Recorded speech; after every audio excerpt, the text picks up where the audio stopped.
to our next guest. We both, and I hate to even compare and put you and me together, but we both had our logos on his race car one time. Let's welcome to the show our good buddy, Kyle Kirkwood. Kyle, how are you? Good. How you guys doing? A couple weeks away from the return to St. Pete and the Firestone Grand Prix of St. Pete. How do you prepare? How do you get ready, even though you've driven on this track, to come down and drive again? Well, there's actually a lot that we can do, right?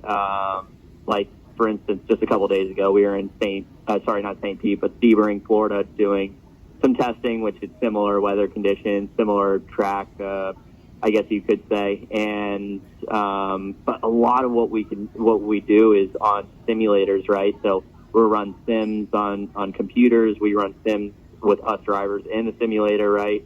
And there's a lot we can do online, but not so much in real life and on racetracks. We only get a couple days a year just before we start the season. So it's a long 5 months of not really driving. Then we get a couple days where you're just eating from a fire hose or drinking from a fire hose, and then we're straight into St. Pete racing on the street. So are you telling me, because I've driven on some of those simulators, that I could maybe drive in one of these races? I wouldn't necessarily say that, but no, our simulators are pretty high advanced, right? They're multi-million-dollar simulators that manufacturers develop, and it's meant to feel just like the race car, but I wouldn't say it's identical to actually driving a race car. So, Kyle, if I can deliver a pizza, could I drive a race car? I can't answer that either. Kyle, okay, so there's this idea that goes around when people talk about high-performance athletes. You know, people always say that you're driving a car, so it's not the same thing as, like, riding and jumping. Can you tell people how difficult it is to move at that speed, to have your core engaged for that long? You know, there's no AC in there. It's not like a comfortable car. And to move at that speed and not hit other people. Can you tell people how hard that is?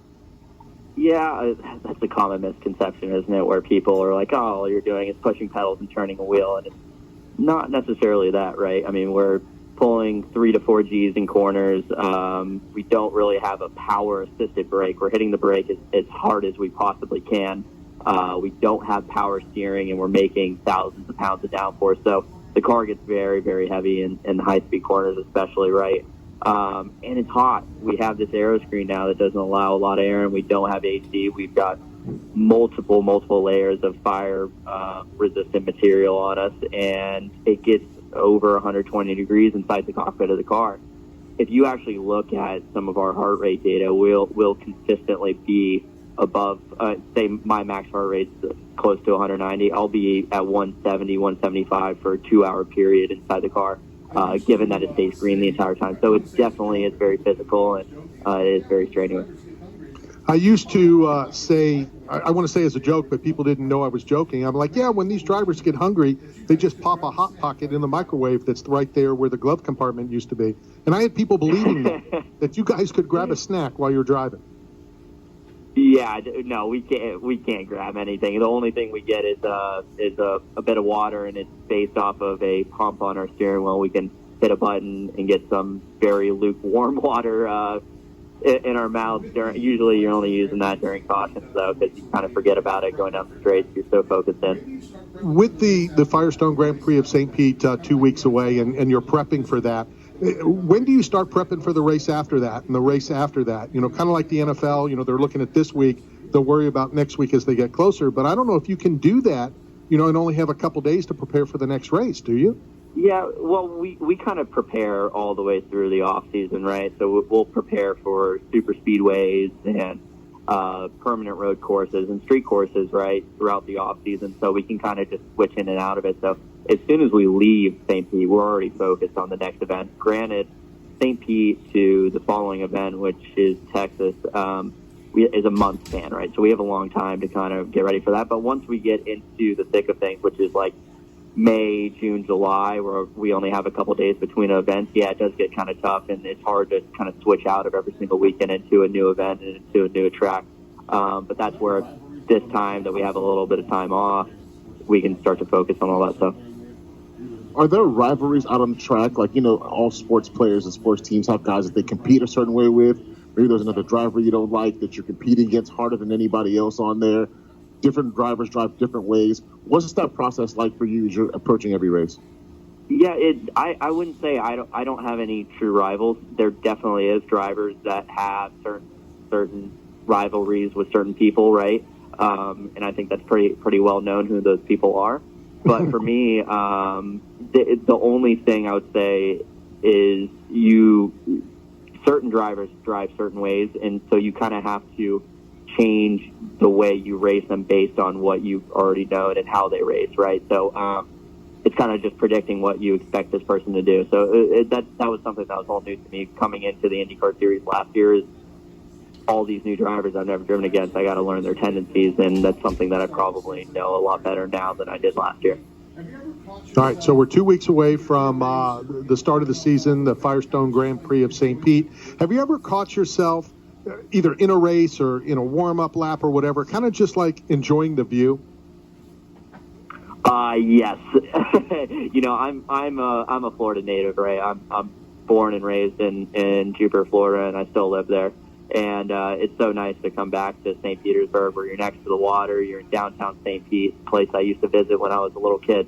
It's cool to just do those first warm-up laps. Obviously, you're so focused in on the race, and you're trying to get everything within temperatures and get your tires in and whatnot. But you do take a moment to kind of look around at the stage and see all the fans. You get to see the water and all the boats on the left. You come down the runway.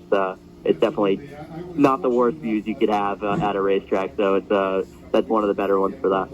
Absolutely. I was fortunate enough during the Consumer Electronics Show in Vegas a couple weeks ago to get one of those ride-alongs at the Las Vegas Speed Trap. Track, not trap, even though I felt like it was a trap. As I'm going around, I'm arguing with my producer when I got done. I said, "You got 2 laps and I only got 1." And he's like, "No, you got 2." And we literally argued for 2 days. I thought I only did 1 lap when in fact I did 2. As I was looking around, you kind of lose track of a turn of where you are.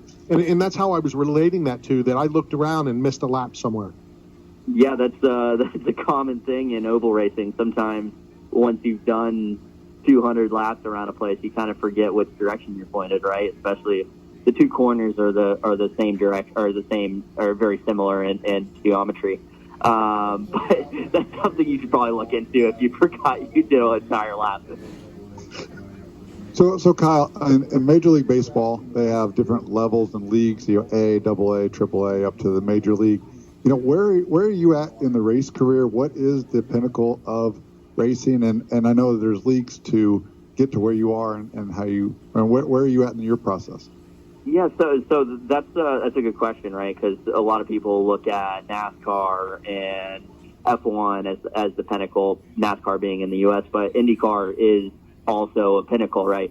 There's you have, which is the Road to Indy ladder system. That's kind of the AA and AAA leading into the NTT IndyCar Series, and then you have NASCAR where they have stock cars and Xfinity leading into NASCAR Cup, and then F1 has F3, F2, then F1, right? So there's kind of 3 pinnacles, I guess you could say, that people would look at, and that's IndyCar, NASCAR, and F1, and they're all, I believe, parallel. Some of them get more viewership than others, right? But at the end of the day, that is all. So it's pretty cool that St. Petersburg is able to have a pinnacle motorsports race in the downtown of St. Petersburg.